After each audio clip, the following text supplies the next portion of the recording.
we will figure it out as we go. Um, Yeah, it's how was great. your Thanksgiving, by the way?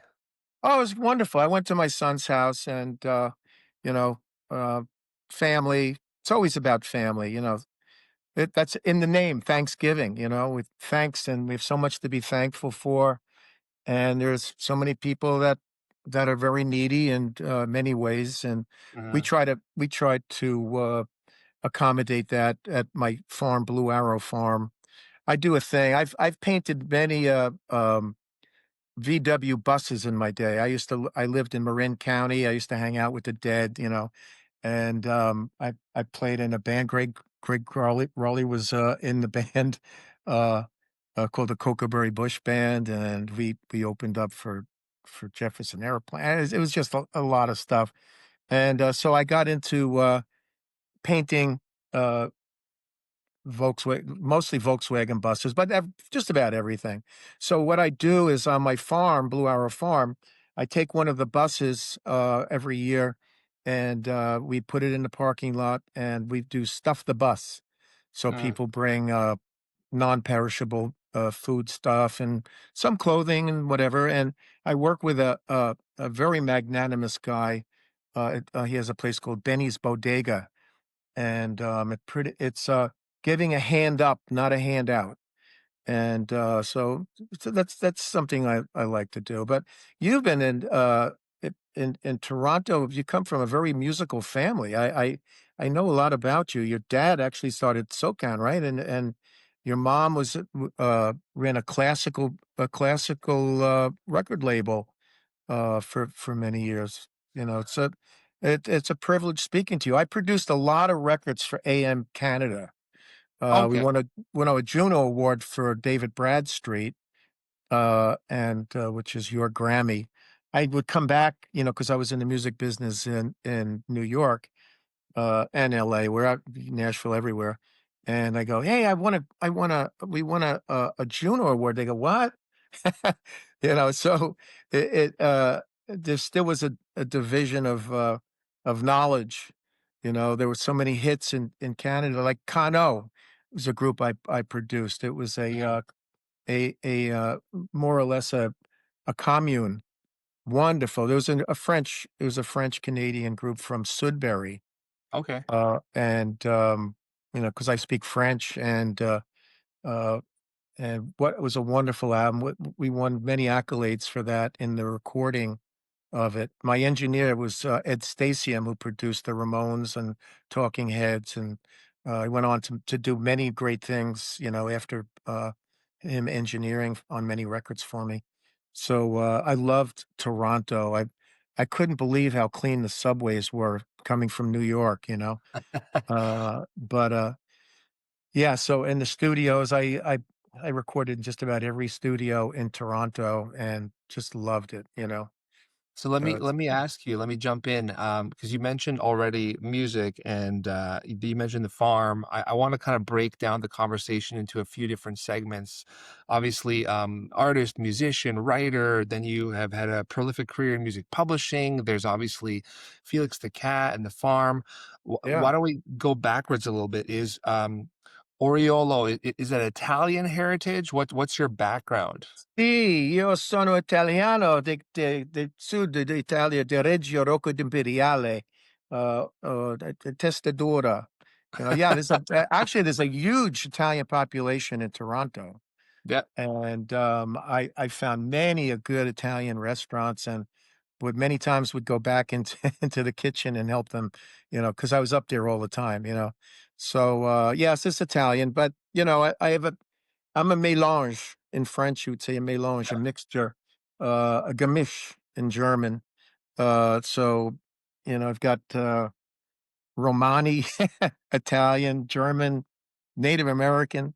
So I tell people when I meet you, because I say I'm half Indian, Native American Indian, and Italian. So when I meet you, I go, "How you doing?" So That's I, I pretty. wrote I, I wrote that. So yeah, no, I grew up in a very, very, very creative household. My father created Casper the Ghost and co-created Felix the Cat, and the look of Felix the Cat produced um, the the famous Felix the Cat Mhm. television show, which I did this I recorded the voices. Would you believe this? They had no he had such a low budget. I was 12 years old and I was like one of the music guy. My sister was a child prodigy on the piano and violin.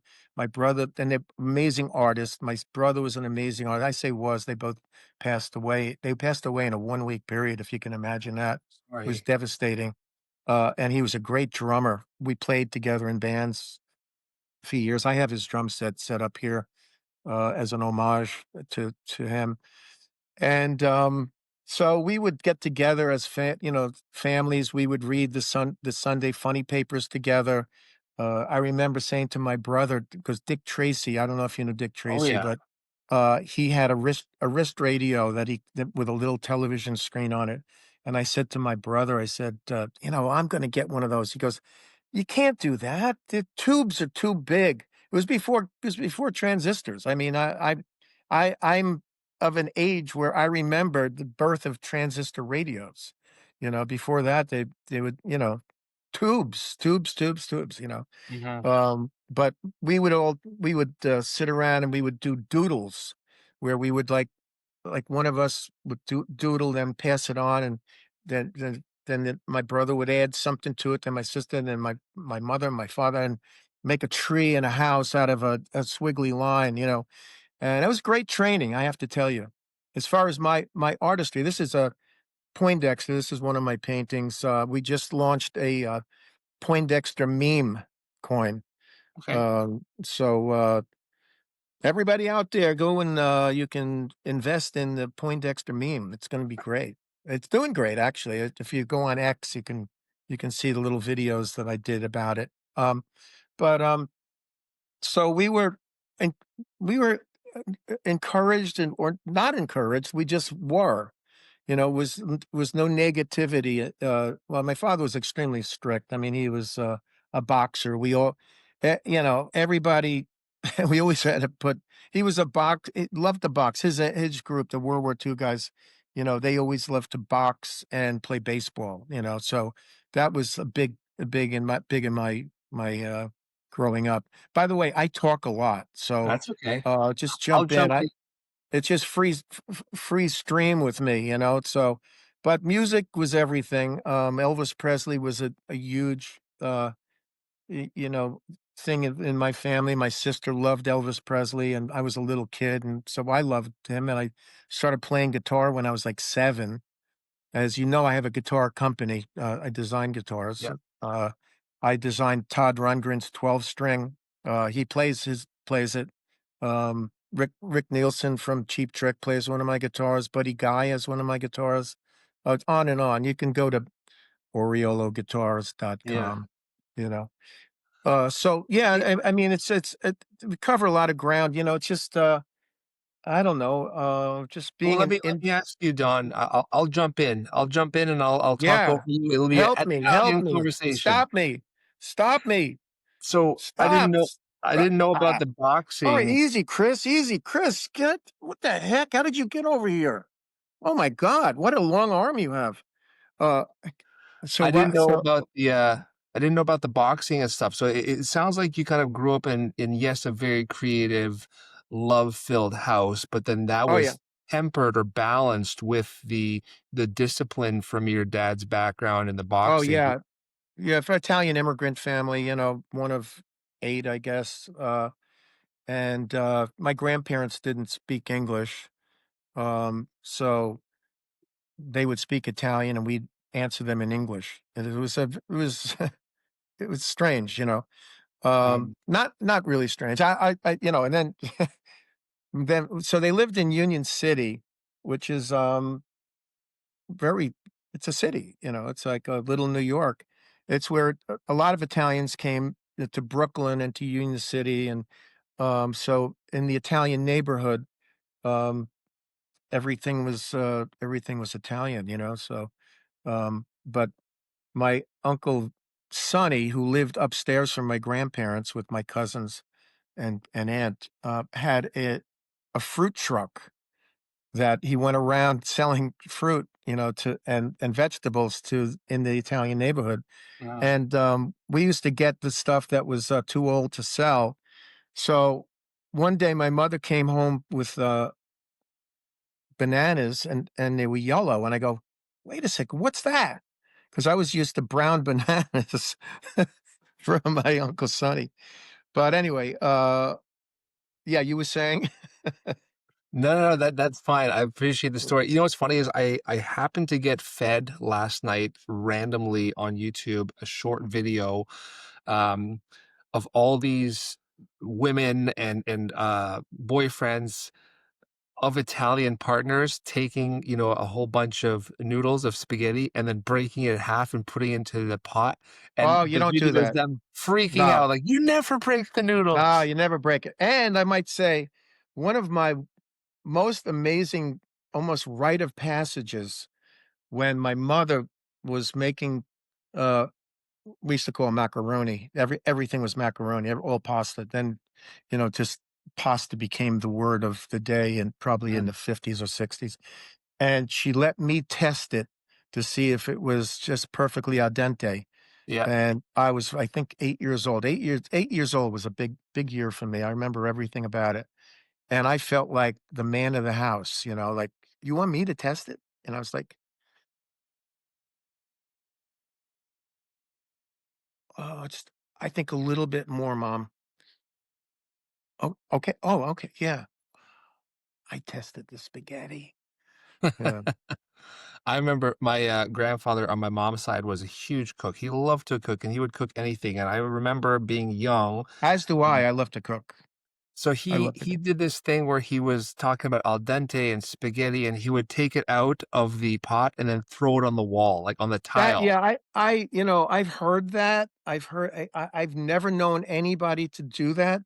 They say that that's how it was tested. I never, but then again, there's always a big argument between what do you call is it sauce or gravy? Yeah. And so some of my cousins say gravy, but gravy is brown, and sauce, which comes from the Italian salsa was, in all more or less Mediterranean romantic languages, salsa, and, it's red, you know? So sauce is red and gravy and there's big arguments, oh my god. My cousin Judy, she goes, "Donald, it's gravy." I said, "When did you lear" we grew up in the same well, not they lived in Union City, we moved to Bergenfield, New Jersey, and, they used to call my father "who biggest shot, who biggest shot with a checkbook." You know? So But you don't throw the spaghetti at the wall. no, I've never done that. I never had I only heard of that, like, within the last, I don't know, 10 years or so. Somebody said, "Hey, do you throw it against the wall?" I go, "Now, first of all, we wouldn't waste one little bit of food in my family." But, no, we did it the old-fashioned way. We burnt our mouth, testing it, you Yeah, know? that's fair. But let me ask you, speaking of, your father, he had such a creative or created such a legacy. What was your relationship like with your dad, and how did it come to pass that you took over? Was it one of these stereotypical, "I'm leaving it to you, my son"? Did you have to work No. for it, earn it? There's nothing stereotypical about it. In fact, it was, I have a hard time even talking about it emotionally. My father was extremely strict. I mean, we weren't pals. He was a father, Okay. and I was a pain in the ass kid that got smacked a lot by my teachers, the nuns, because I was sort of, I guess, the class clown. I was like a year behind. I had they advanced me, so I was the youngest kid, and I was probably the smallest. Mhm. You'd never know it now, right? I mean, come on. Uh, Fit. so he was anything that took hand to eye, great baseball player, amazing pitcher, shooter, pool, forget it. If you missed a shot, you had to sit down because he would run rack after rack. The product of a of a bad childhood or whatever they say. Mhm. Um, So the relationship was respectful. I called my mother she once, and I got smacked. No, who's she? She's your Mhm, mother, mom. Yeah. So I mean, it was by the book. And then I would say to my mother, "Mom, why does Dad hit us like that?" She would say, "Oh, he had it much rougher. His father threw an axe at him." So it was a whole nother different time. I mean, corporal punishment was everywhere in schools. Neighbors could smack you.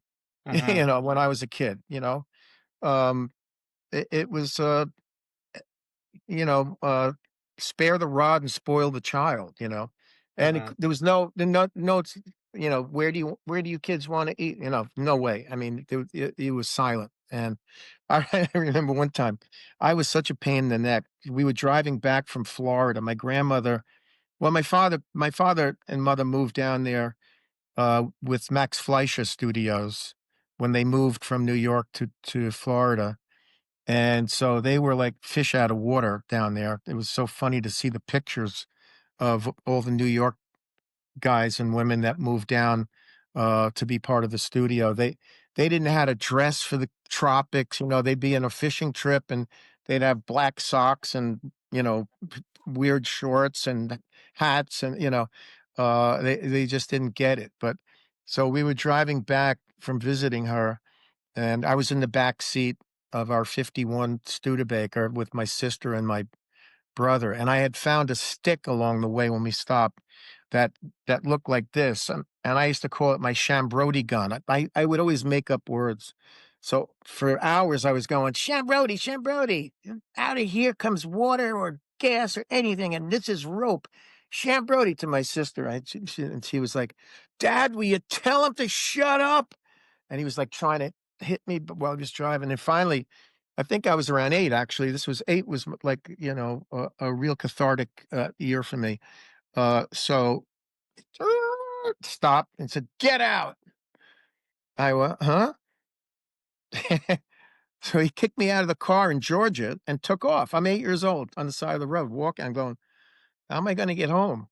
So Wow. I'm walking for probably about 10 minutes, and then turned around, came back and said, "Now get in." So that was it was the kind of very, very emotional, loud family. Yeah. When we sat down, we'd have to sit down at the table to eat, and my father would take his belt off and put it around his neck. But but I even cracked him up, because You know, I wouldn't eat meat when I was a kid, it's 'cause I just loved animals, which was to this day, I have a animal rescue farm. So my mother made lamb one night and the steam was coming off the lamb, and she tried to serve it to me, and I said, I can't eat a lamb." And I thought the steam coming off the meat was the soul going to heaven. Mhm. So it's a little wacky. So, my mother my father said to my mother, "Dottie, make him a bologna sandwich." And I said, "That's meat." And he goes, "No, the bologna grows on trees. Give me a piece of paper and a pencil." So he drew a bologna tree with bologna, which, it was wrapped in plastic and didn't seem like an animal part. So for years, that's the only meat that I would eat was bologna. We'd go into the butcher shop and the butcher would give me a chunk of bologna. And 'Cause it grew on so trees. it So, I grew on mean, trees. it sounds like you guys obviously had, a lot of love, but then there was a lot of discipline. So Yeah. tell me how it came to pass that this transition happened and you took over his empire, so to speak. Well, I used to have a little drawing board next to my father's, and I would watch him draw the comic books, strips, and he was amazing. I mean, it just and I would make suggestions to him, and he would take it. The model charts that he had for the artist when he did the series, he used me as the model. He go, "Don," because I had a big head and I was a little kid, and I still have a big head. When I was a kid, I came home and I said to my mother, I said, "Mom, the kids say I have a big head." And she went, "There, there, Donald, there, there." You know, so he would have me, go like this, walk like this, and then he would just use me as the model, but draw Felix, so that's why people say, "You look like Felix," you're smiling, um, so there's a lot to that. I mean, there's a lot to my story and my father's story, and, even the character, Vavoom. I was, very rarely home from school sick. Um, with Catholic school, you just didn't do that. And, he's drawing and I'm drawing, and I sneezed, and he fell off his chair. He was very comical, very, very animated, and I go, "Wow, I have a magic sneeze." So I fake sneezed, and he fell over. I sneezed him all over the house. He fell down the stairs. He went down the basement, So when he came back up, he thought, "Wow, that's a good little character." So he drew Vavoom, which, in the series, he only says "Vavoom," you know? And, so originally, when they were doing um when he was explaining to Translux the characters that will be in Poindexter being one of them. His Mhm. lawyer's name was Emmett Poindexter, so he named the character Poindexter after his lawyer.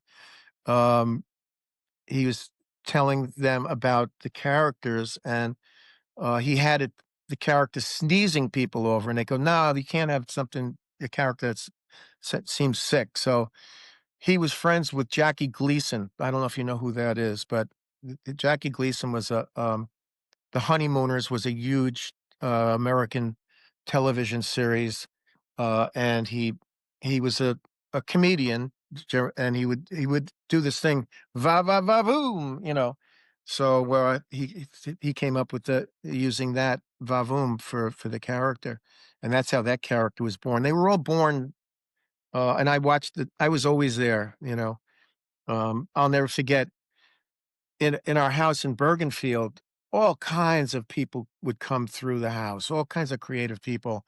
And Bob Guccione, who started Penthouse magazine, was in our town.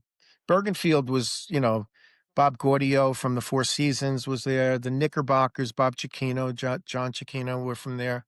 I, in fact, played with them before they were the Knickerbockers. Mhm. And so it was a snowy, snowy night, and my father was giving Bob, um, uh, uh, lessons, cartooning lessons, and, so he I looked out the window, and here he comes with his girlfriend in the snow, high snow, with sandals and no socks on. They were what were called beatniks, and, so they came in, and, he was showing my father, what what he was doing sketching wise. He always had a camera, Bob Guccione, and, my father goes, "Yeah, it's okay, yeah."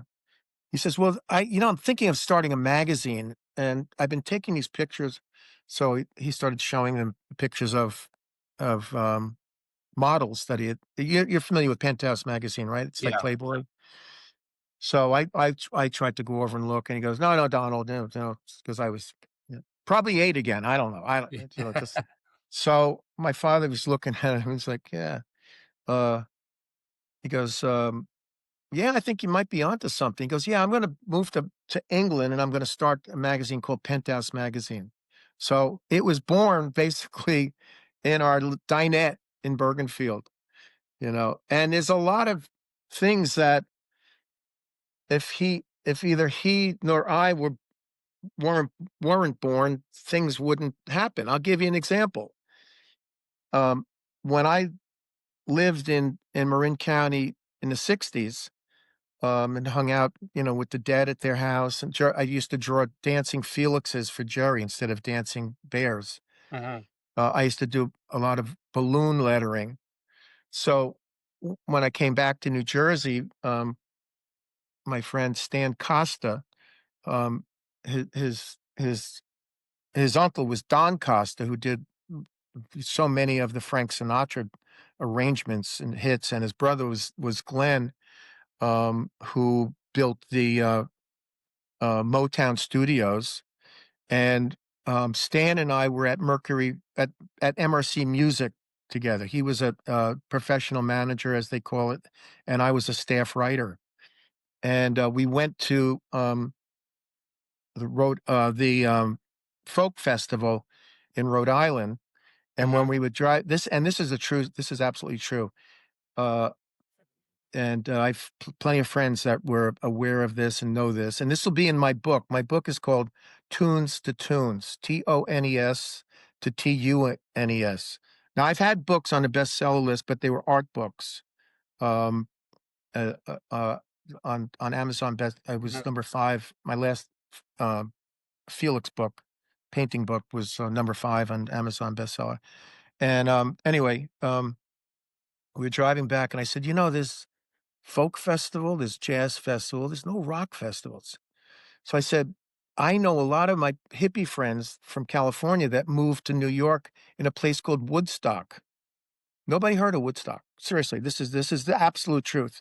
And you can look at all the hits I've been involved with and all the Yeah. success I've had and some of the people that were involved in it, and they did nothing except for what I'm going to tell you.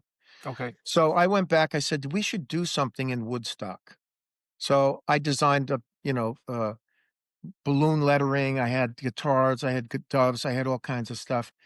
And in my music career, I was going around to different record companies, and I would always carry my art attaché. And as you know, I'm an artist. I'm Felix the Cat. I have a gallery in Key West. I have one in New York. The one in Key West is called Zazu, Zazoo. And so I paint Felix, I paint Casper, stuff, all the stuff my father was involved in. But I also paint Snoopy because I was friends with Sparky, who was just had his birthday, Schultz was his birthday was yesterday or day before. And we had the same agent called Determined Productions. And I sat in a couple of meetings with him, and I sketched Snoopy, and he goes, "Oh, that's good," So I called his wife, second wife, and she totally endorsed the fact that I can paint Felix. I mean Nice. Snoopy, Yeah. and which I do. It's in my gallery. Um, and anyway, so I went to Epic Records, and I was trying to sell my recordings, and a guy named Barry Kornfeld was the A&R guy, and this was all verifiable. Yeah. And he would listen, "Nah, nah, nah," I passed on everything. I said, "Well, listen, you know, uh, there's been a jazz festival, there's been a folk festival. I wanna do a rock festival, and think about it, called Woodstock, because it's where everybody goes, and, with all the hippies, and, it's a great place, it's really artsy, and so here's some of my art." And I showed him, a hand, half black, half white, said Woodstock, peace, my balloon lettering, Woodstock, rock and roll festival, um, like guitars, doves flying around. Um, and he would look at it like this, and he'd look at me and put it down and take another one, look at it, look at me and put it down. He goes, I'll keep these. And then I forgot all about it. I was a young kid, right? So months later, people go, "You going to Woodstock?" I said, "You know Woodstock? Wow. Yeah, the Woodstock Festival." I go, "What?" And they showed me a poster, and it looked like my lettering. It wasn't even in Woodstock, it was in Bethel, you know? Mm. So, it turns out that Barry's brother was Artie Kornfeld, who was, in quote, "the producer" of the show. He brought it to a guy named Michael Lang, who had nothing to do. "I'm sorry, Michael, you passed away and whatever." But Michael was the one that got the money from a couple of lawyers to put it on. None of them It was me and Stan that came up with the whole thing. Sounds like BS, I know, but you have to remember, everything starts with something. The hula hoop started with Oh, something. yeah. Actually, Native Americans used to use a hoop with a stick. But everything there was JBL had a factory not far from where I live in Pennsylvania. And you drive past it and you go, JBL. Everything's got to be somewhere. Everything starts with someone. At the automatic windshield wiper was started by a guy who got ripped off. There's Yeah. so many stories like this. Well, I'm gonna, and to let them try to prove me wrong, but I'm gonna expose the whole thing. I'm not that it has to be exposed, but if I wasn't born, Mountain wouldn't have a career. You know, I mean, I could say the same about my father. If he wasn't born, there'd be no Casper. Yeah. Would be no Felix series. There'd be no, and that's the measure of, and it doesn't have to be big stuff like that, but everybody makes a mark on life. Absolutely. Everybody leaves a legacy, no matter how big or small. It changes someone else's life, Mhm. and I'm a big believer in paying it forward, whenever you can. So So Don, you've been around or at the center of so many things. I mean, that Woodstock story is just mind mind blowing, blowing. right? Isn't that Yeah, mind and blowing? it is, and I'm looking forward to seeing, where your book goes. I'm gonna do what I do best and keep bringing it back. So my initial question was just the transition from your dad to you. Like, how Okay. did it happen? So again, I went into music. My brother went into textiles. My sister had an extremely successful haberdashery manufacturing company. Even though we were all artists, we felt that was my father's thing. We there's no competing with that. He was beyond belief in everything. I don't want to say idolized, but we had such respect and admiration and fear of him. So that's why at an early age I went into music, but I always drew, always painted, and as did my brother and sister. They were amazing. Um, so years went on, and I became successful in the music business Mhm. on many levels, and but I'm not trying to sound verbose, but that's the reality. Yeah. And I would meet my father in the city. Sometimes we'd have lunch, and it was getting a little bit more um, like he seemed to respect my creativity. Mhm. Um, and early on, and I went from a studio guitar player to an executive in the music business. I was vice president, general manager of Chapel Into Song. I ran the publishing and RSO, uh, Robert Stigwood, the Bee Gees, Eric Clapton, Jesus Christ Superstar. I worked on all that stuff. Then I went at 20th Century Music. I was involved with Rhinestone Cowboy. Larry Weiss wrote it. We got it to Glenn Campbell. Ease on Down the Road. I broke that record. It was from The Wiz. I was more or less the report back on the growth of the um the Broadway show. I became very good friends with Jeffrey Holder, who Mhm. was just doing uh, the choreography, I believe, at the time, and I reported back. I said, "It's not going that great, but if you wanted my opinion, let Jeffrey do everything: direct, choreography, costumes, scenery, everything." And they did. And Jeffrey was a dear friend of mine. He wrote the forward of a couple of my art books, and he was an amazing artist. The cooler man, yeah, Big Don. Oh, uh, yeah, he would say, I can't say some of the stuff he would say to me, but um, he was. Look him up if you don't know. He was Trinidadian. Um, talent.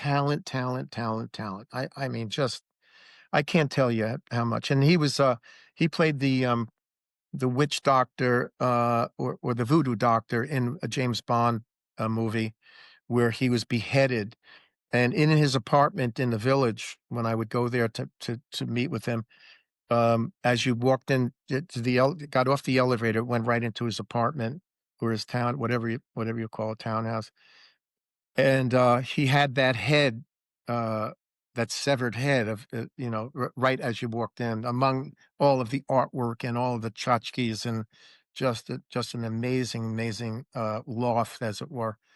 And, yeah, he great stories with him. So, uh, the music publishing, um, was well, there's a story as to why I went into the business end from being a studio player and a producer, and writer, and it had to do with, my marriage, actually. She didn't like the fact that, I had my own hours, and, wanted me to have, like, uh, a grown-up job.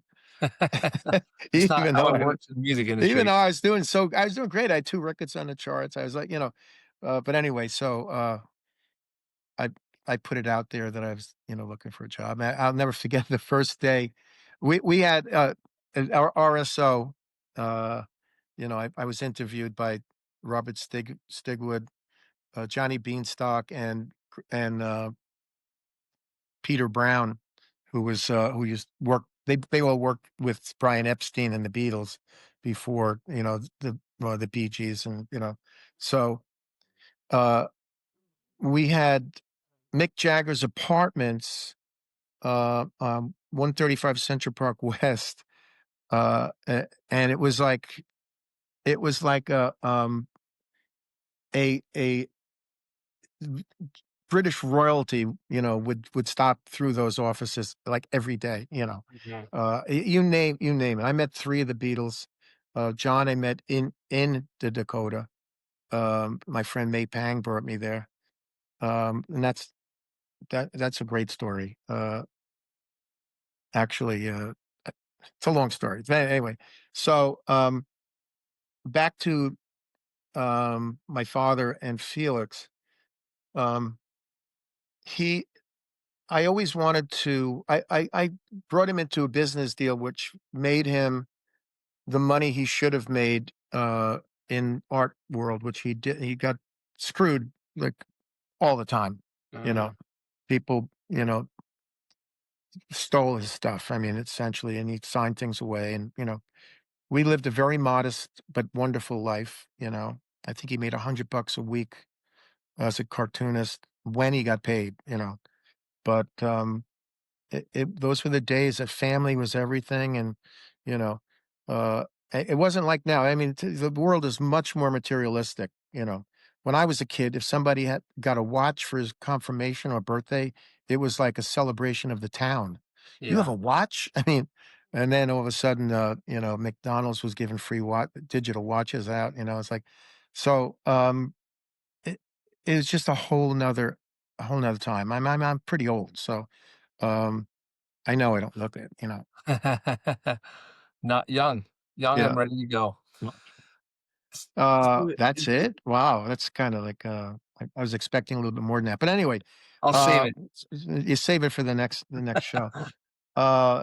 You know, I don't know if you have a time schedule, but I could go literally for hours talking. So, Well, but no, anyway, so I so lo uh, so so anyway, I put this business deal together where we did educational, cassettes and artwork, and, we did thousands of them. It was quite amazing. And, I put together I wrote a script with Peter Brown, who, there's Pete Brown as opposed to Peter Brown. Pete Brown wrote all the Cream hits, um, "Sunshine of My Love," "White Room," and he was a dear friend of mine. So he would come stay with me. He passed away last year, wonderful guy. Um, and, we wrote it down in the winter in my shore house. It was so depressing. Oh god. Uh, to be by the ocean in the winter. So there's a lot of depressing, lines and stuff in the movie called Felix the Cat, the movie. Huge cult following of that movie. Huge, huge, huge. Um, and, so, um, Pete Brown, where was I going with that? Uh, It sounds oh, like Don. the movie. Yeah, I know. Okay, I got it. So that movie, I wanted to surprise my father. Um, we wrote the script, and I got a studio in Hungary, slash Germany, Cologne, Germany, um, to do the animation.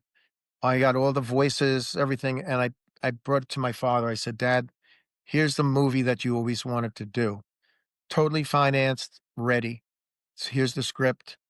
Um, and he had he had been battling prostate cancer, and he called me one day. He says, "Can you come over?" Which was unlike him. I mean, it's just we didn't have father and son discussions, and we were in his back patio, and he goes, "Look, I can't do the movie. I'm not well. I just can't do it." So he said, and he looked at me. Now we grew up. We didn't have like a any. Our support was innate. It was there, Mhm, but it wasn't spoken. It mhm. wasn't like, good job, Don. You get a trophy." It was like, you could have done better than that. It's like, I guess like people call it negative reinforcement, but it was done with love, and it was just another era. It was just a different time, and I think it works. I think that in between the two, I think there's a fine line that could be tuned in parental um, behavior Yeah. today.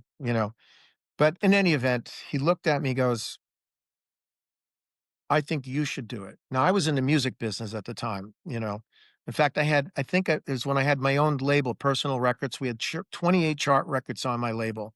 Mhm. My first record we put out was Din Da Da, went number one Billboard dance charts. We sold 1,012,000 inches.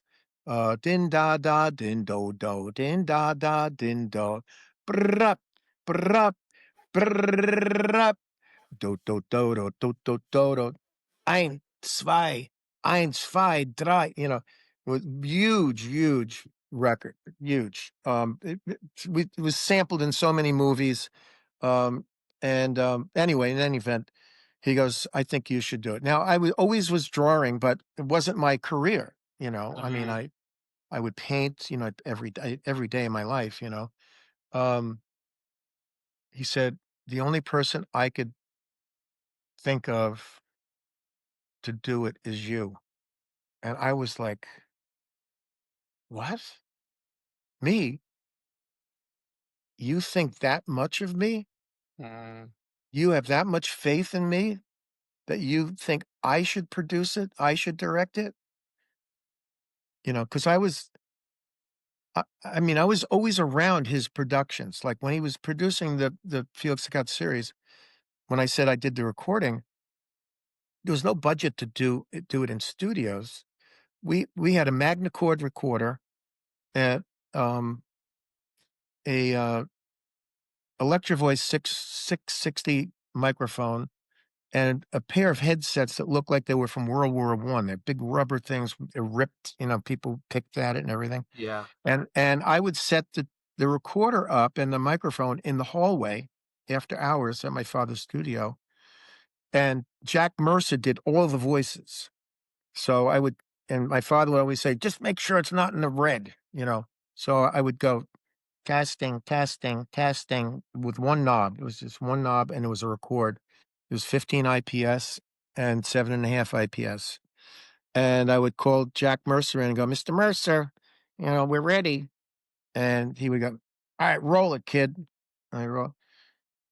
"My magic bag. Felix, you've lost your brain. Where's Poindexter?" And then Poindexter, we would record. He would go, "Well, I do not think that Mr. Felix would give you his magic bag." "That's right, Professor. You can't have my magic bag." Radio. And then we'd speed up. We'd play back Poindexter um, at half speed. We would record it at 7.5 and play it back at 15. Mhm. So that's that's how All the voices were recorded, and then the background voices, if you listen to any crowd scene, it's my brother who was working for my father, me as a kid, and the cleaning lady, and anybody else that was in the office. "Hooray, Felix! Hooray, hooray! You are hooray, vavoom!" And you can hear, like, my little voice, "Hey, how you yeah." It's, 12, and my voice didn't change until I was 20. "Sherry, Sherry, baby." Anyway, I appreciate so you, let me jump in. I appreciate you sharing that, and it's so funny because you're absolutely right, especially I think with, Eastern Europeans in general, there was a different upbringing, a different mentality. I remember my father, I mean, we're Czechoslovakian, now Czech Republic, that's our background. I think it was his 65th birthday. He's had a very good career. We're out for dinner and grandma's there, his mom, and she comes over at one point and says, "Peter, I'm so proud of you." And he just broke down. And I was like, "What's going on?" And it wasn't yeah, until later that he said, "That's the first time in her life that she said, 'I'm proud of you.'" yeah. So there is so much love and it's unspoken. It's more shown than told. It sounds like that's what your dad had for you. Well, yeah, he had my father was a very loving person, very, very I mean, um, a heart bigger than my whole family was so giving. My sister couldn't pass if someone was, talking about the armed services, she would write a check, immediately for a lot and give it to them. It Uh-huh. remind me of the movie Ghost when, um, Whoopi Goldberg, uh, there was a check for $1,000,000 or something, and, Swayze said, "No, you have to give it to the church." And it was like that. It was very, very giving. My brother also, they would just I gotta tell you, I'm so amazed that I came out of that family, you know? Yeah. My brother won a scholarship to Fordham Prep High School. He was so smart in grammar school. He had a full ride, My sister was like would get before they had numerical gradings, 100%, before ABCD, and she Uh-huh. would get 100%, 100%. you know, uh, and my mother was, spoke 4 languages and, as do I, and, she was just my hero. She did my homework. I was so Well, bored. I was so you bored with school. but you've had an absolutely exceptional career. Anyone that just goes to your Wikipedia page will see, like, the music, the publishing, the guitar company, taking over your father's legacy and then expanding on it tremendously. So I think that, you shouldn't say that you're surprised to come out of that family. It sounds like you were exactly the product of that family. Well, the product of that family feeling like I could always do better. I'm Right. not maybe I'm not doing good enough. I used to listen I was never a sleeper even as a kid. I used to, like, think I saw the Blessed Mother standing in the doorway at night. I weird stuff, Yeah. I was obsessive compulsive in the 3rd grade to the point of it was detrimental, and, um, it's just, I would walk around at night. I was like, yeah. So, it was just I would listen to my parents. I would smell the coffee around 5 o'clock, and, I would go and sit on the steps. They would sit in the living room and talk, and, where the banister comes, and there's a wall. I would sit right before the banister and listen to Yeah. them, and I would always hear about financial difficulties and things like that, and I made a promise to myself that would never happen to me, and that someday I would be successful and I would take care of my parents, and then and then I did. I mean, I bought my father an Excalibur car. I bought even though he was in joined me in this one particular successful business venture. Yeah. I just wanted to just hug them, and because they went through the depression. Uh-huh. My mother lost her father when she was like 9. he was shaving and she was watching him, and he had a brain embolism, died in front of her. My grandmother had a nervous breakdown, so my mother wound up raising her 2 brothers. My grandfather was on the way to the hospital. My grandmother was giving birth to my uncle. So, those were the days. I mean, you know, my, uh my father's parents were poor. They were Italian immigrants. They were all Italian immigrants, and, um, they they worked hard from early morning. I never saw my father's mother out of the kitchen. She was always cooking, cooking, cooking, making pasta, making everything. Yeah. It was and the air and the neighborhood, it was an Italian neighborhood, like, uh, midnight mass at Christmas, we would all get together at my grandparents' house. Big family, like Yeah. a million cousins, aunts, uncles, and you had to fast, so you could have communion at midnight mass, and we were little kids, at all Yeah. ages. We were up, and we walked through the parking lot to the Catholic church, which was the mass was said in Italian, and then we would come back and we would have a feast that my grandmother had prepared, at 2 o'clock in the morning. Yeah. It was a cultural thing, and it was just it's all gone. It's all I mean, it's reproducing itself with other cultures as they Mhm. come in, and there'll be Hispanic areas or there'll be Indian areas, but, I always loved, Quebec and the fact that they were so fluently, bilingual. Yeah. Going from English to French, and many times speaking with a patois. When I was producing Cano, I was sitting with Day, who's the lead singer, and he was looking through it, and he looked depressed. He goes, I said, "Qu'est-ce que c'est?" He goes, "Ah, j'ai reçu Malaton aujourd'hui." Uh, j'ai reçu Malaton aujourd'hui. I received Malatom, mal, bad, tome, book, malat malatom. Qu'est-ce que c'est malatom? I got my mail at home today. J'ai re j'ai reçu malatom. That's funny. I was like, "Oh my god, am I gonna get through this project?" Uh, Well, so, because, Don, it sounds like, your upbringing and how your family was, and there was so much love and discipline. I mean, that ultimately led to your drive, and you've done so much throughout your career. I mean, I wanted to ask earlier about, like, how do you keep it all together, but that's a separate conversation all to its own. It sounds like you have so much love in you, and you've wanted to do everything under the sun. You've kind of never said no to anything, and that desire to help has constantly been there, and ultimately, I'm assuming that's what led to, Blue Arrow Farm and animals and yeah. whatnot? Well, I was always the kid that brought the bird home that fell out of the nest, so it's a lifelong story, I mean, and, um, it's easy being nice. Yeah.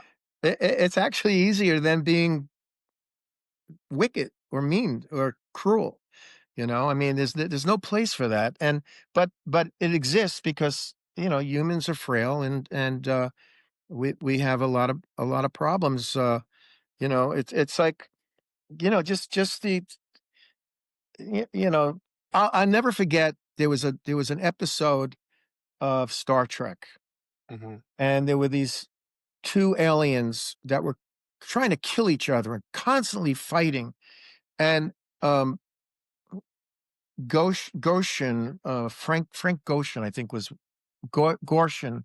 He was an impressionist. He did a lot of impressions, but he was a comedian, but he was one of the actors that portrayed one of these aliens, and the whole thing with the aliens is they were black on one side and white on the other side, like Mhm. pure black, pure white.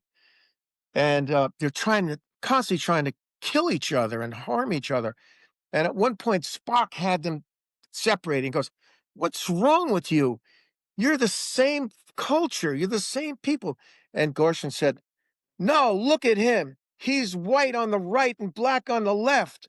I'm black on the right and white on the left, and it was like that stuck in my mind. Yeah. It's like the frailties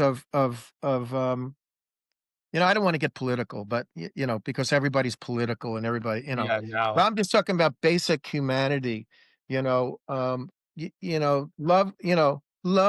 love, love, Well, I think it goes back love, to love, what we were love. talking about, right? We talked about love at the beginning of this conversation. I'm a big believer in love, and I think that what's been lost outside of family and community is conversation. We need to converse more. Love, love, love, love, love, love, love, love, love, love. You know, it's such a simple song, but love is a is an amazing word because you can't really define it. It's a Yeah, feeling, you know, and either you, I believe either you feel it or you don't feel it, and I mean, here's love, and then it comes down to to respect, like everything comes down from love, yeah, and I just believe that is the answer, but unfortunately, history repeats itself, mhm, and that's so. What we have to do is, I try every day. Did you do the best you can today? My father had a whole bunch of really. In fact, I started writing a book of his sayings. He said sayings like, "Donald, never look in another man's ice box." Ice box is a refrigerator because it mhm, was just basically a box that the iceman came and put blocks of ice in. And we had a neighbor that had one actually, where I grew up. Um, you never know what happens when people turn the lights off at night and close the door behind the mhm, door. He said it in Italian, so I'm trying to, uh, always wish your friends success. Um, never be jealous ever. Jealousy is a green-eyed monster.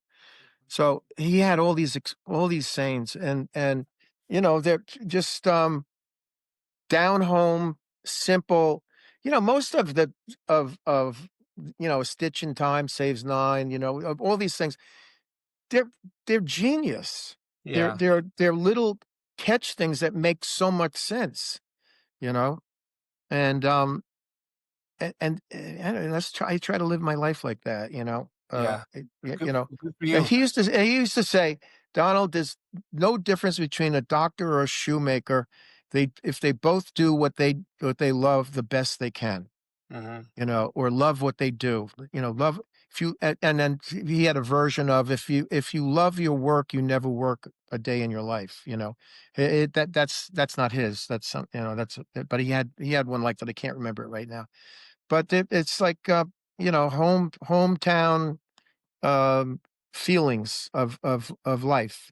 It's like some of the homeopathic stuff that exists would still work great, you know. And a lot of an aspirin is from what a helm tree, right, or an elm tree. I mean, it's everything is in nature. And anything, I believe anything that you could think of or that you can write about can be done. So Yeah. I won't be surprised if there's teleportation, in the future. Anything in Star Trek, I believe. Well, Roddenberry was like an amazing, had so much foresight, in his writing. Anyway, I'm drifting That's okay. from Your from you know, your Star Trek story and the love, love, love, it reminded me of why it's so important for us to converse, right? To have these conversations, to show each other the time to listen and have respect. I was in university, I was in my early 20s, I was dating a girl, and for some reason, there was another woman that, her and that woman didn't get along, and so me and that woman's boyfriend were like mortal enemies. We hated each other.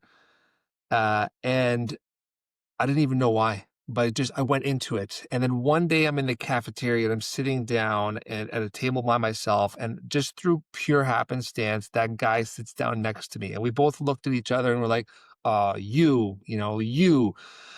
And then we started to talk, and we realized our girlfriends had some kind of issue, and then they both were basically saying the other person was terrible, and they had pitted us against each other.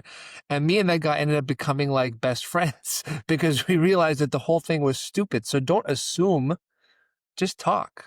Just Well, lead with love. that's a basis in animal psychology, pecking order. Yeah. Chicken A will peck chicken B, chicken B will peck chicken C, but chicken C can actually peck chicken A, which was pecked by the one that was pecking him or her. So it's we do that. We take on other people's behavior out of fear and loyalty. Yeah. And the fear is a big factor. What if I don't do that? Then this other person is not going to approve of me, you Hmm. know. And then communication is everything. You can communicate. If you can communicate, you can get past anything. So Yeah. what I do is if there's anything there's always with my farm, I'm always dealing with local authority, they it's all about money, frankly, with all due respect, they want the lighting different, this or whatever. And then it's very aggressive. But I get on the phone immediately and talk about it. Let's talk about this. Yeah. Because there's always the old story, there's three sides to every story, right? Yours, mine, and the truth. Yeah. So most things, there's a reason and there's a solution. And sometimes the solution isn't what you like, but if you're and the other thing that I believe in is that a lot of the problems that exist are with all due respect because of lack of intellect. Hmm. The mass mentality is again animal behavior. Monkey A will look at the look up in the air and think they see a banana and start yelling, and monkey B will come and start yelling also before you know it. You have 10 monkeys looking at nothing. Or Yeah. if a person's walking down the Manhattan street and looks up at a building and shakes his head, you're going to have 20 people looking up. It's animal behavior, you Yeah. know, which is fortunate and unfortunate. Um, I I have I got like three questions really that I wanted to like end with. it's funny that you say that because when I was obsessive compulsive, Yeah. I had to do everything in threes. And think of a number between 1 and 10 right now. Don't tell me. Okay. 7. It is. It was 7, and then I had another one, but I went back to 7. I know. Okay, go ahead. What's the first of the? You know what? You have 3 questions. Let me hear the third one first. The 3rd one first? Yeah. The 3rd Unless one. unless it's pivotal on the second and No, no, first. no, it's okay. The 3rd one, I think the 1st one's the most important, but we'll end with that one now. So the 3rd one was, I don't wanna spend all this time going through your history. It's out there for people to research. You have a book coming, but personally, I was really interested in the Meatloaf story, how you came to sign him and work with him. One of the Okay. biggest albums of all time, right? Well, I wasn't involved with Bat Out of Hell, directly. I was in that, I knew Cleveland International Records for it, but I'll tell you how it happened. Sure. So, I was on my lunch break at Stigwood RSO Records, right? And I went I was walking around with 2 slices of pizza, and there was Shakespeare in the Park. Was Joe Papp used to do these plays in the park, and we were right across from the park, Central Park. Mhm. And there was a Fred Gwynn was starring in it, who was the Munsters. He was the main. main guy, and he was the judge, and then my cousin Vinny, and great guy, by the way, really not such a sweet guy. And there was a play called More Than You Deserve, um, and Meatloaf was in it, and um, he was singing, and I go, "Holy cow!" So I said, we got to sign you." So I brought him up. We went into Peter Brown's office, and uh, his right. Oh my God, I just forgot his name. Oh, Jim Steinman. Jim Steinman, who wrote all of the songs, sat down, played the piano, big grand piano, uh, elaborate office. I mean, it was, as I said, it was some of Mick Jagger's apartments, Yeah. and his Meatloaf, um, his head rang like a bell. I mean, it's like um, the resonance from his head when he sang was, I mean, I can't explain it. Um, Marvin O'Day is his name, and so we signed him, and he did the first record was on RSO. It was More Than You Deserve. Mhm. He did do something with some Stony and me, but I signed him to RSO, and then Cleveland International, they were friends of mine. They heard the record, and RSO decided not to continue with his contract, so they signed him, and then Todd Rundgren, and then I introduced him to my lawyer, um, uh, and Sonnenberg, and they signed to Cleveland International. But I had signed Jim Steinman as a writer, Yeah. and Meatloaf to RSO Records. That's incredible. I mean, Yep. you actually talked earlier about legacy and also how one person's work will set into motion something else. So I just find it fascinating that you found this guy in a park, you signed him, and then, you know, the rest is history, so to speak. Yeah. Well, it's it's like you ever see those balls that you hit like this, and the next one, and it goes like this, and then it keeps on going. Yeah. It's inertia. Yeah. It's something moving will continue to move, if you let it move. Yeah. I mean, that's putting it very, very simplistically, but in space, if you go boom like this, it'll Mm. go indefinitely, infinitely, supposedly, if there is an infinite. Well, Um, you've definitely set many things in motion. My I'll give second you. I'm going to give you. I'm sorry.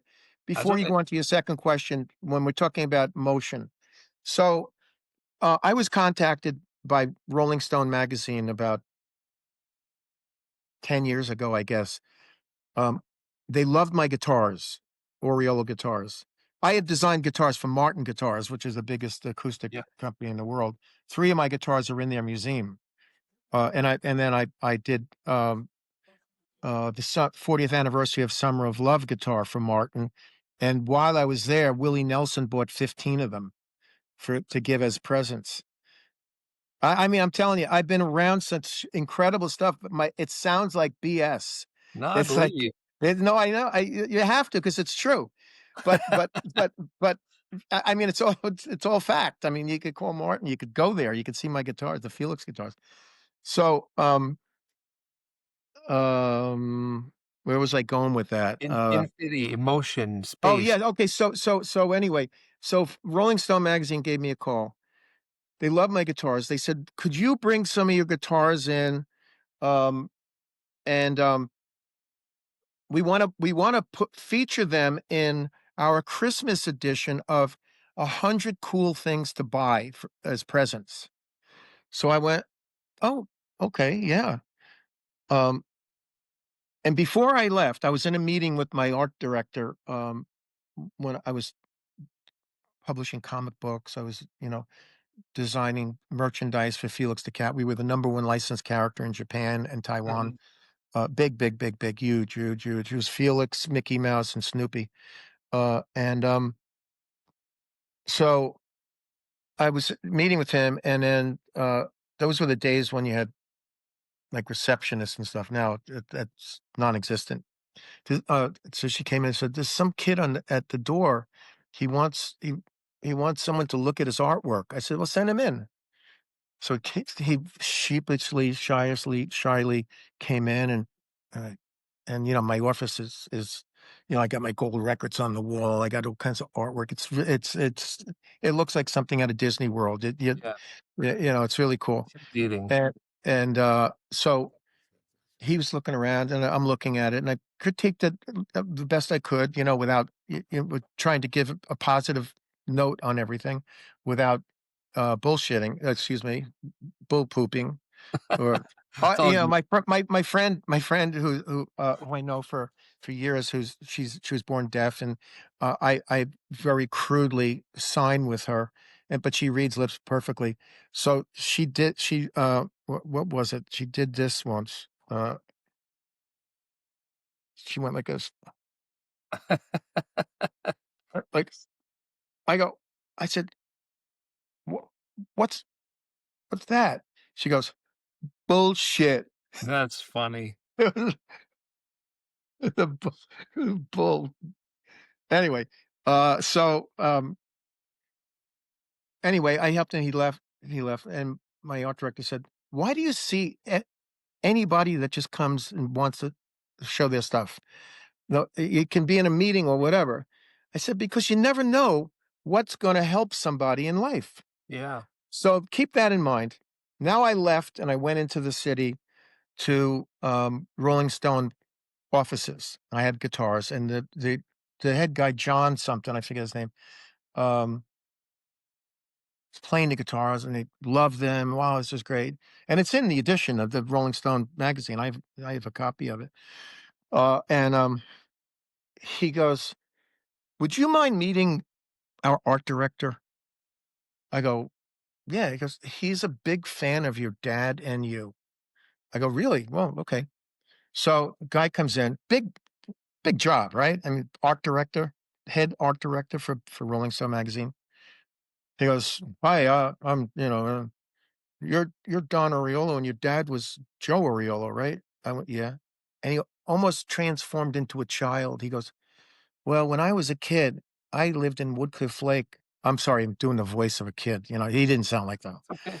but in my mind, he said he looked like he was a kid. Well, he was only 13, but no, I'm kidding. No, he was a grown ass man. You know. So anyway, he goes, "Your dad lived in Woodcliff Lake, New Jersey, right?" I go, "Yeah." He goes, "I lived in Woodcliff Lake." And I looked him up in the phone, and he was in the phone book, and I called him because I wanted to be a cartoonist. And he said, "All right, come on over." And he spent hours with me, and he told me that my stuff was good. And I went back several times, and and that was the way my father was. He would, draw for anybody all over the world. I was with him, and I do the same thing. I draw for people, and I watch because I always watch them smile when you add the eyes and the different parts of Felix or Casper or whatever I'm drawing. And it's just magical. It's actually it's magical. It as much as magic is magic. Uh, so he goes. Then I went back, and he was very sick, and he couldn't spend a lot of time with me, but he did anyway. And he goes, and this is going to get me. If I got to take a breath. He goes, "That's why I'm here today."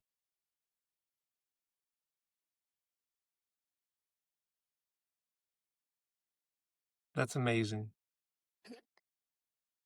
Take your time. I appreciate you sharing. It's all good. Anyway, Isn't it beautiful how oftentimes people can be inspired by what we say or do and us not know it, and then it comes full circle? it's a gift. Yeah. And that goes for negativity also. You have Mhm. to be very careful, with impressionable minds. When I was 5, I was painting. I painted incessively.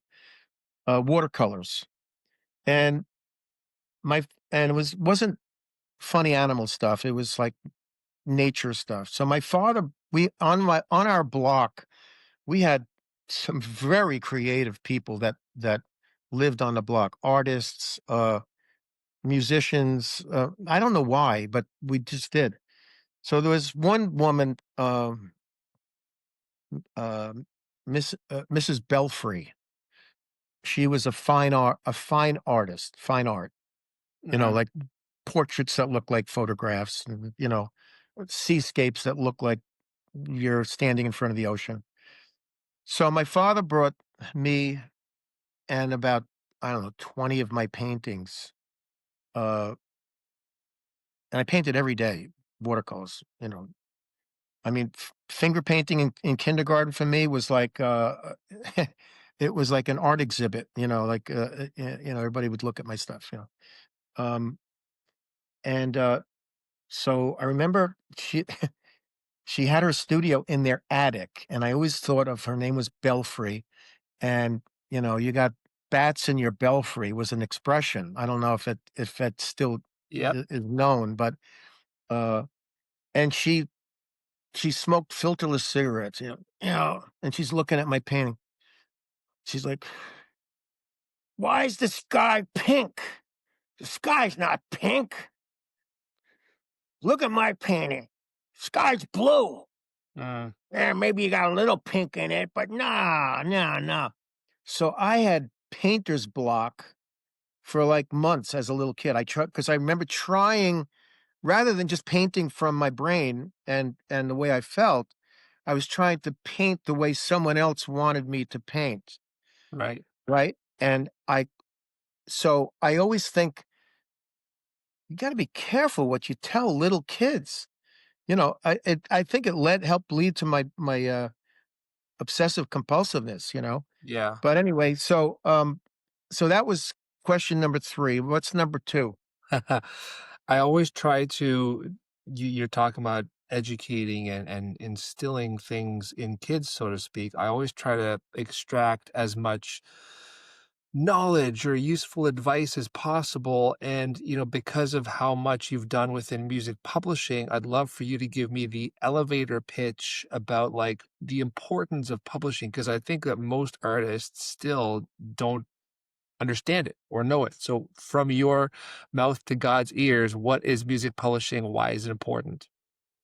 Well, I think God already knows about this, but how about from my mouth to your ears? Deal. So I could never understand how anybody that came in, when I was running publishing companies, or didn't understand what publishing is. It's so simplistic, and I'll give it to you like this: you have writers; they write a song. There are rights. 50% of the rights of that song are with, well, 100% are with the writers. Mhm. But if you publish them, publisher has the publisher's share, which is 50%. The writers have 50%, which is the writers. So their 50% becomes 100% of the writers, that 50%. And the publisher's 50% becomes 100% of the publishing, right? So out of every dime, any dollar that comes in, 50% goes to the writer, 50% goes to the publisher. Now, what does the publisher do?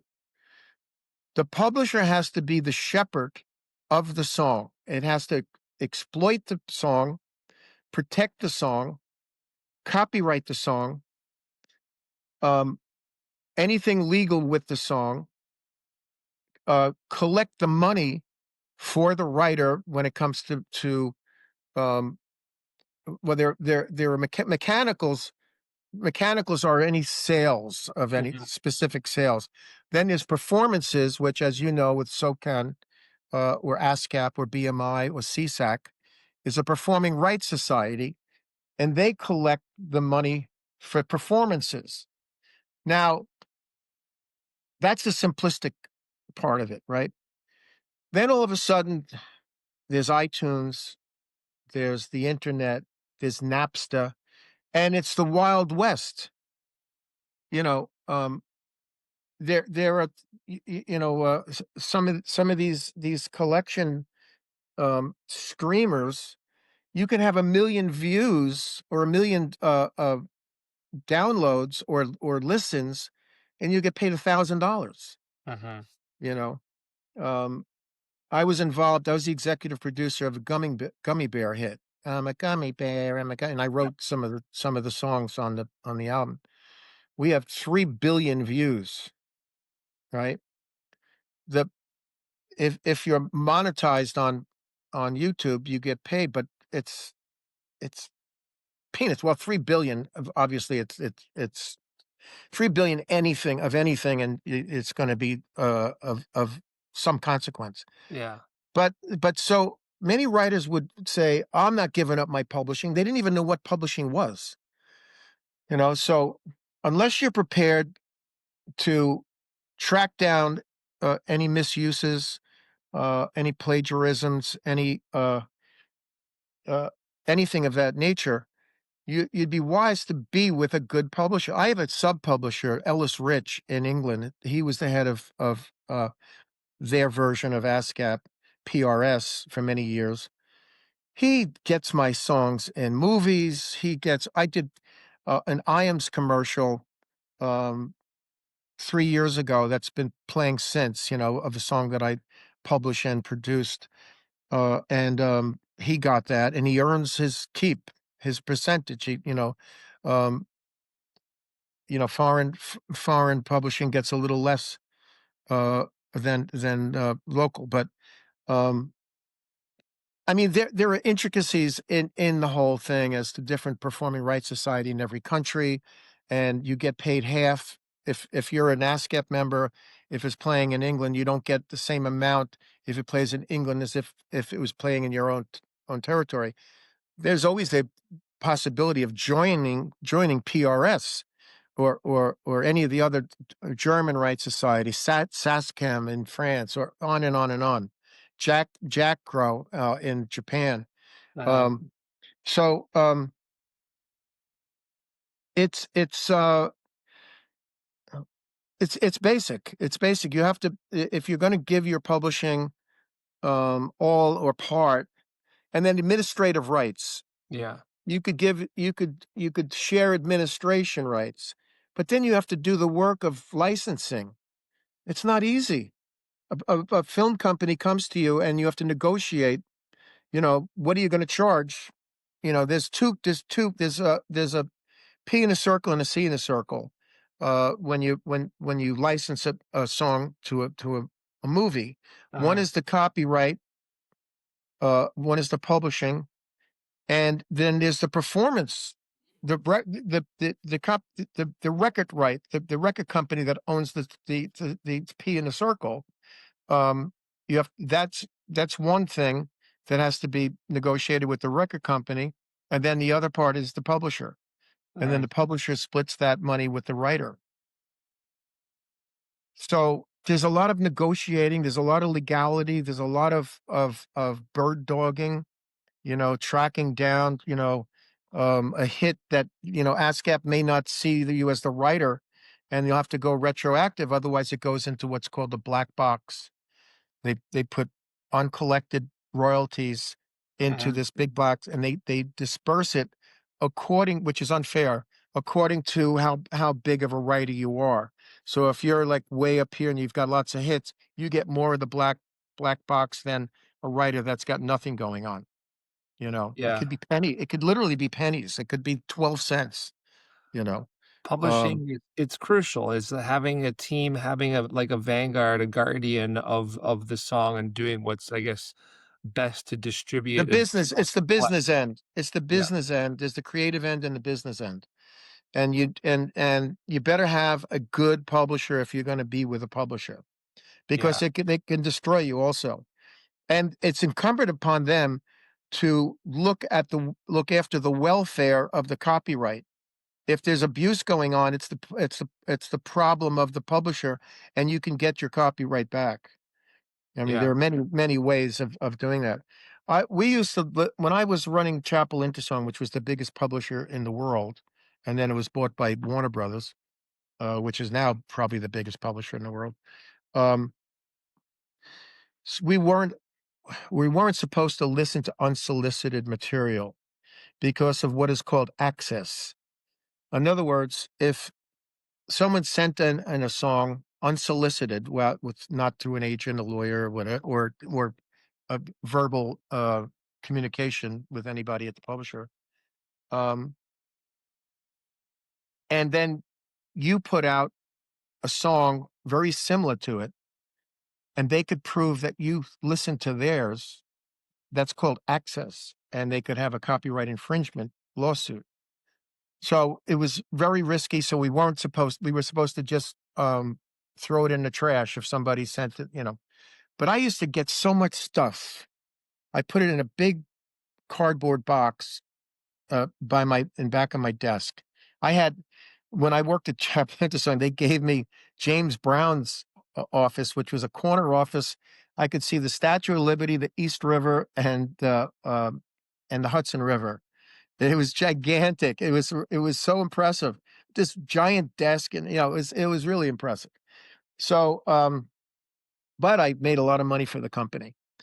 But I Yeah. used to listen to everything, even though I wasn't supposed to, because my theory was if somebody went about the business of writing a song, recording it, making a copy, finding out my name and address, putting it in an envelope, paying for the postage, and sending it to me, I felt a responsibility that I should listen to it. So a lot of the stuff I would listen to, and frankly, it was it, you know, it. I mean, I don't want to, I hate to judge, but it was, it's just nothing, Yeah. ridiculous. But I So mean, I used to, that stems from you being a creative and an artist and growing up with respect and you wanting to give the time to those things that someone put effort into creating, right? yeah, yeah, yeah. I mean, I had a lot of arguments with the administration over stuff like that. In fact, I quit one job because, in a management meeting, that the topic of conversation was how we were going to screw a widow out of her renewal rights. And my father lost Casper because of signing a crappy contract, and I said, I can't, I won't be part of this. This is not, it's not Yeah. my thing. It's not my thing. I'm not I mean, I know business and and I'm all about being in business, the business end, but I'm an artist first, so anyway, but that's beside the point. I'm not trying to look like, oh, what an angel you are, Don. No, it's just basic humanity. I don't see it as as as being like virtuous, really. I see it as doing the right thing. There's right and Um, wrong. There's yin and yang, there's up and down, there's left and right. You know, there's opposites, yeah, and that's business. opposite from the right thing. So anyway, I'm listening, and frankly, if they didn't have a self-addressed return envelope, well, we didn't return anything, frankly, because then that showed access. Um, I used to put tape over the cassette hole, and I used to record over the cassettes, because it's what the heck. So I'm listening, I'm writing stuff, and it's just my day early. I got in early at the office on Fridays to listen to the stuff. I put this one thing on. Da da da da da da da da da da. Da da da da da da da da da da da da da da da da da. I go, what the heck? I have a thing called a chill factor. If I get a chill, you know, and I hear a hook that I get a chill, I know it's a hit. So we made the deal. We made the deal on that, and then brought it up to Broadway Records, which was our sister company. Chaplin Song was owned by Philip Seaman, uh, big company, Philips light bulbs and, Siemens Yeah. X-rays and whatever. But anyway, did I answer number 2? Yeah, I think so. I think we're good. Music publishing. So I think where I want to end is just where we started and before, I think we hit record, we were having a little chat and Is this question number 1? this is we talked about so much today, and I really appreciate your time. I feel like you and I could just, keep going, and you probably have more stories than most people have lifetimes. Talk to me about mental health. You said that mental health and mindset was really important to you. Why? How? Where did that journey start for you? Well, it's not a journey. I'm not on the journey of mental health. I am very, very aware of it because I've lost friends through the years, through depression, through drugs, very close friends. Hmm. And having been, I have to say, my father was a manic depressant. I have a lot of that tendencies to be very dark around holidays. My father died on Christmas. Holiday, my birthday's the day after Christmas. I mean, there's, family that existed, that I have great memories and love, don't exist anymore. Um, Everybody's scattered so when you're when you grow up extremely passionate and conf obsessive compulsive and all of that stuff, it's a mental problem. I mean, they didn't there were no shrinks when I was a kid, so they brought m 3rd grade, I was like, you know, I would go up 2 steps, back 3, up 4, back 6, up 8, back 2. I'd count my breaths, I'd count my swallows. I was losing weight. I would get up at night and walk around and see if my parents were breathing. I mean, all kinds of weird stuff. Hmm. So it was a real negative time for me, with the obsessiveness. If I was reading, I'd be scanning a book, and then I'd say, "I have to go back 2 pages." There's no reason to, and if I didn't, I would panic, or whatever, or have to do it. I mean, I've no idea what would have happened if I didn't, because I always did. And that's still under the surface with me. I'm still very obsessive over things. Um, my paintings, my music, I have to say I'm less obsessive, but it's a fight to be less. Yeah. So I have I have a grandson who is autistic. So it's all related to mental health and to um, the mind. Hmm. So mental health is like saying, I like ice cream. It's all ice cream. Every issue with the mind is mental health. It's all ice cream. It's just different flavors. Yeah. So I just think that there's one little nano switch in autism. I've worked with, well, I a lot. I mean, a lot. Me and Ed Hecht, who's a very well known painter. We go down to the Special Olympics in North Carolina. We paint for auction auction off the art to help the Special Olympics, and I've seen such stuff with some of these kids, um, that it's just it gives you there, but for the grace of God go I. Hmm. And that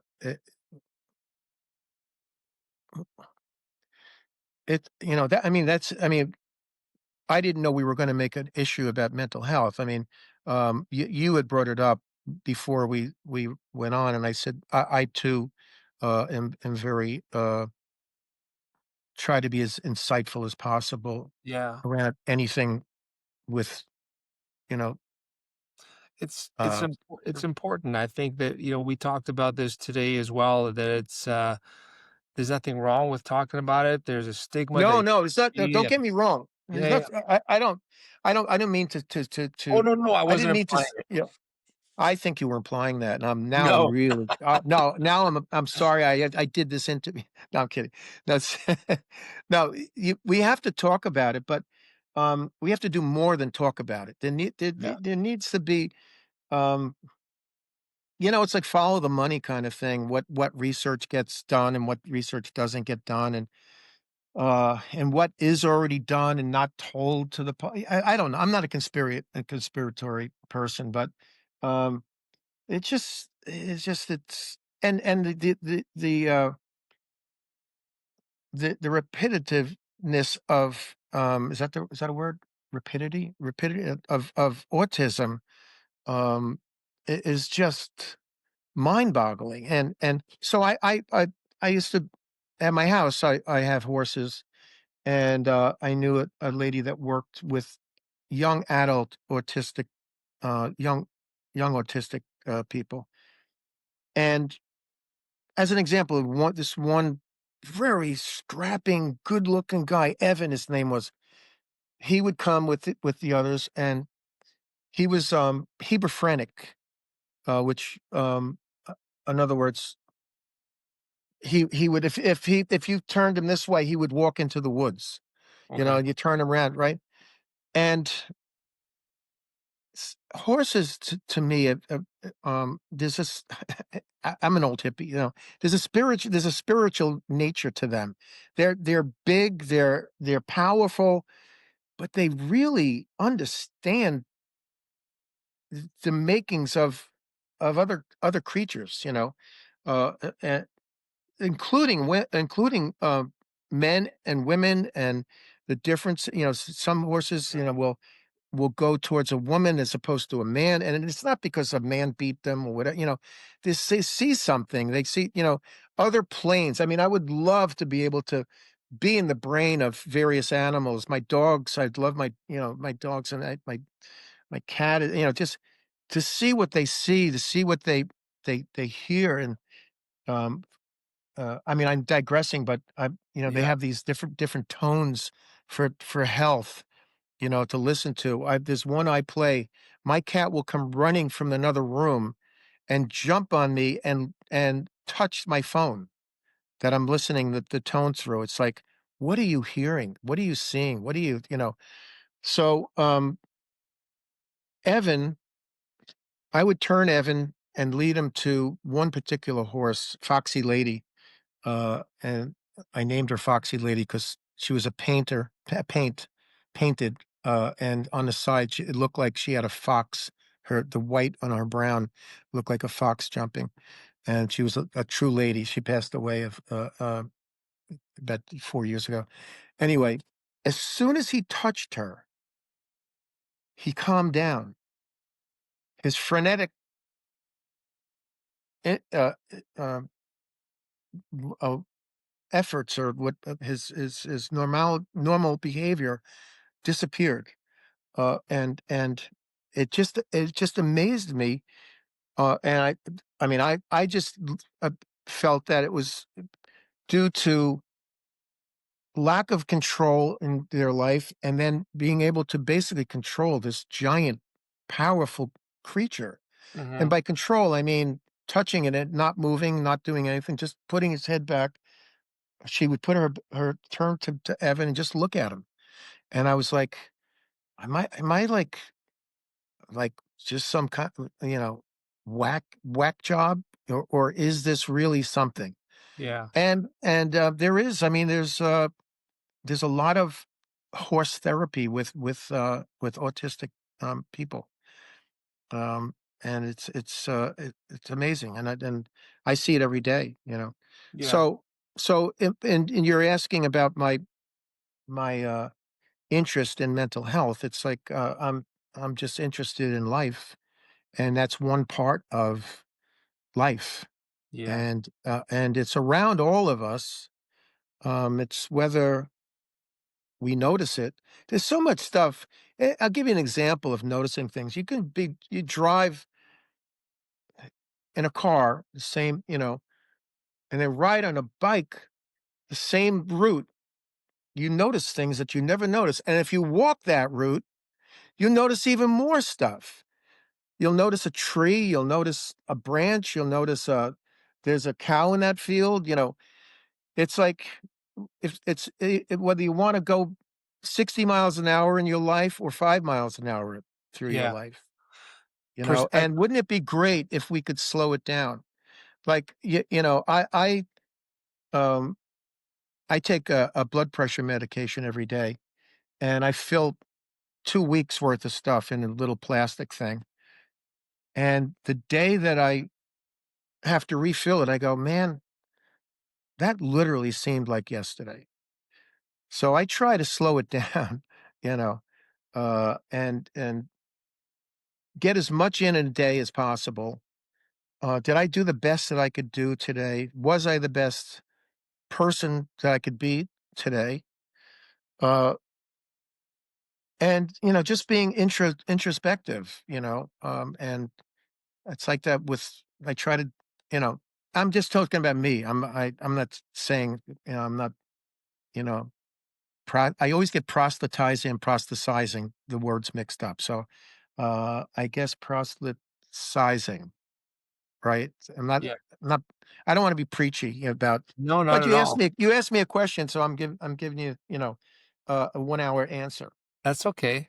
Listen, you I know. think that perspective is so important. And it's funny is when you told me that story just now about the pills, I remembered being a kid and I did something by coincidence that changed my mind forever. And I remember being in like the TV room with my brother, and for some reason, I said, "Let's sit on the sofa upside down," right? So, like, instead of sitting the normal way, we put our feet Yeah. up and our heads down, and then we looked up, and then I started to imagine what would it be like if I was walking and living on the ceiling, and where would I sit, and for some reason, that just shifted my entire position on, what is right side up and vice versa. And I think that what you're saying essentially is that do everything, live everything, enjoy life. It's all important. It's all part of this process we go through. And just because you see it one way doesn't mean it can't be seen another.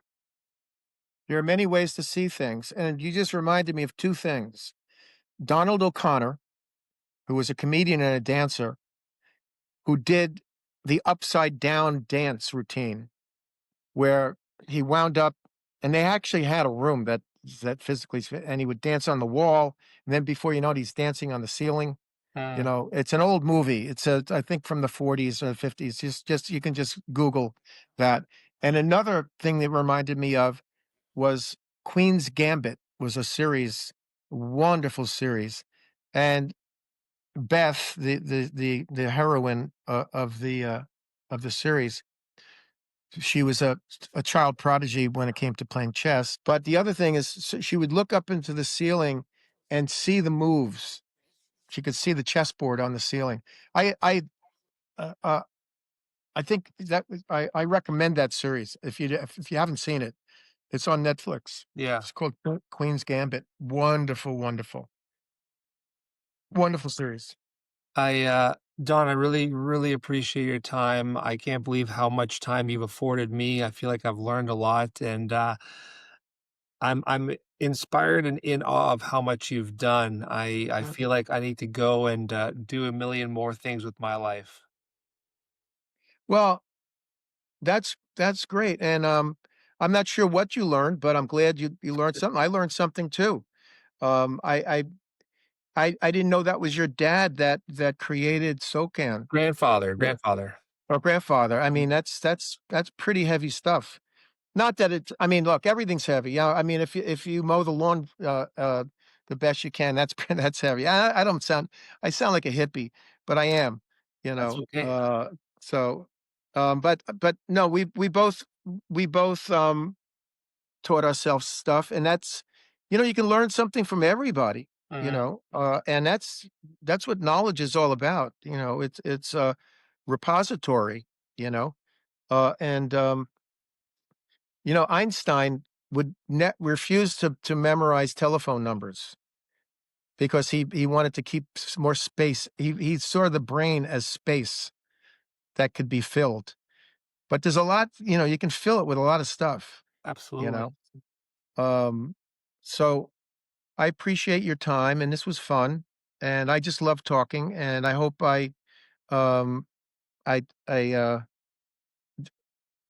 repeated and told stories that, were of interest to you, and I know they were. I just wanted the pat on the back again. So, because I amaze myself when I think about my life.